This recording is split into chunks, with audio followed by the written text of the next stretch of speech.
శ్రీశైలం మల్లికార్జున ఆలయం. ఇది కేవలం జ్యోతిర్లింగం కథ కాదు. ఇది తల్లిదండ్రుల ప్రేమ, కుమారుడి బాధ కథ.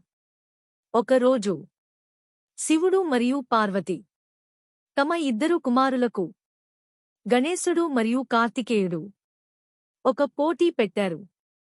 ప్రపంచాన్ని చుట్టి ముందుగా వచ్చే వాడికి వివాహం ముందుగా జరుగుతుంది. కార్తికేయుడు వెంటనే తన నెమలిపై బయలుదేరాడు. కాని గణేశుడు తన తల్లిదండ్రుల చుట్టూ ప్రదక్షిణం చేశాడు. మీరిద్దరూ నా ప్రపంచం. గణేశుడు గెలిచాడు. కార్తికేయుడు తిరిగి వచ్చి ఇది తెలుసుకుని చాలా బాధపడ్డాడు. నన్ను మోసం చేశారు అని భావించాడు.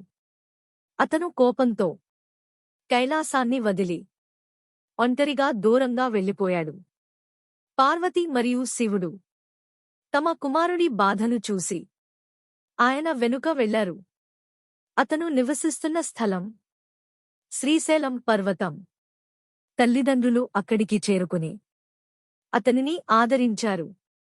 అక్కడే స్థిరమయ్యారు. అక్కడ శివుడు మరియు పార్వతి జ్యోతిర్లింగంగా ప్రత్యక్షమయ్యారు. అదే మల్లికార్జున జ్యోతిర్లింగం.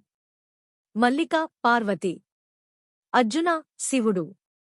తల్లిదండ్రుల ప్రేమకు ప్రతీక. కుటుంబ బంధం గొప్పతనం. బాధలో కూడా దైవం మన దగ్గర ఉంటుంది. ఈ కథ మనకు చెబుతుంది, జ్ఞానం వేగం, కోపం దూరం చేస్తుంది, ప్రేమ తిరిగి కల్పిస్తుంది. హర హర మహాదేవ.